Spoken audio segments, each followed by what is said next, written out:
নমস্কার, তোমাদের সবাইকে সানা স্মাইল এডুকেশন সেন্টারে স্বাগত জানিয়ে আজকের ক্লাসটি শুরু করছি। আজকে তোমাদের সঙ্গে আলোচনা করব তোমরা যারা সপ্তম শ্রেণীর ফার্স্ট ইউনিট টেস্ট পরীক্ষা দেবে তোমাদের জন্য আজকে সমাধান করে দেখাবো সপ্তম শ্রেণীর ভূগোল বিষয়ের সাজেশান। এই সাজেশানের মধ্যে যে কটা প্রশ্ন দেওয়া আছে প্রতিটা প্রশ্নই গুরুত্বপূর্ণ, তোমরা অবশ্যই বাড়িতে ভালো করে পড়বে। সর্বপ্রথম আমরা সিলেবাসটা দেখে নাও কোন কোন অধ্যায় থেকে কত নম্বরের পরীক্ষা থাকবে। দেখে নাও তোমরা একটু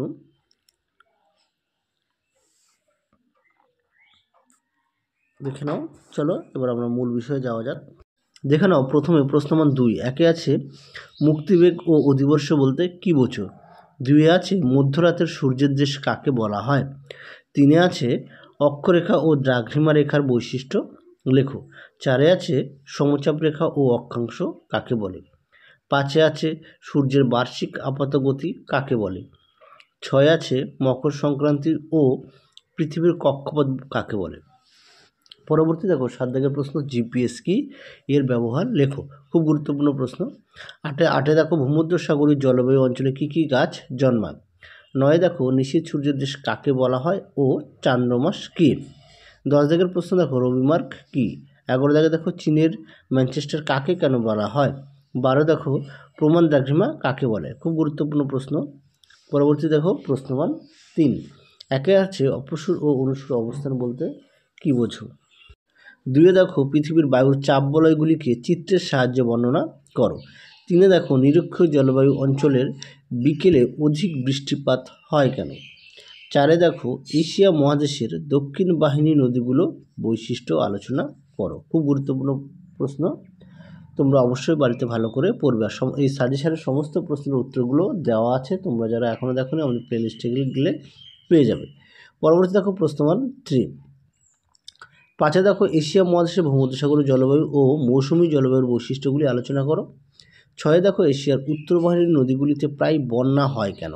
7 দেখো এশিয়াকে চরম বৈশিষ্ট্যের মহাদেশ বলা হয় কেন। 8 দেখো সমচাপ রেখার বৈশিষ্ট্য লেখো। পরবর্তী দেখো পার্থক্য, এই 4টে দিয়েছি, এই 4টে গুরুত্বপূর্ণ পরীক্ষায় আসার মতো। একে আছে অক্ষরেখা ও দ্রাঘিমা রেখার পার্থক্য। 2 আছে বায়ুর উচ্চচাপ ও নিম্নচাপের পার্থক্য লেখো। 3 আছে এশিয়ার উত্তর বাহিনী ও দক্ষিণ বাহিনী নদীর মধ্যে পার্থক্য। 4 আছে অপসূর অবস্থান ও অনুসূর অবস্থানের পার্থক্য লেখো। পরবর্তী দেখো প্রশ্নমান 5 একে আছে চিত্রসহ সংক্ষেপে ঋতু পরিবর্তনের বর্ণনা দাও। 2 আছে এশিয়ার নিরক্ষীয় জলবায়ু অঞ্চলের বৈশিষ্ট্য লেখো এবং স্বাভাবিক উদ্ভিদ সম্পর্কে লেখো। 3 আছে পৃথিবীতে দিনরাত্রি দৈর্ঘ্যের হ্রাস বৃদ্ধি কীভাবে ঘটে। তারপরে দেখো 4 কী কী কারণে বায়ুর চাপের তারতম্য দেখা যায়। পরবর্তী দেখো 5 ইয়াংসি নদীর অববাহিকার অর্থনৈতিক সমৃদ্ধির কারণ উল্লেখ করো। খুব গুরুত্বপূর্ণ প্রশ্ন। 6 দেখো এশিয়ার দক্ষিণ দিকে প্রবাহিত নদীগুলির বৈশিষ্ট্য লেখো। 7 দেখো এশিয়া মহাদেশের উত্তরের বিশাল সমভূমির বর্ণনা করো। এই প্রশ্নটি আসে পরীক্ষায়।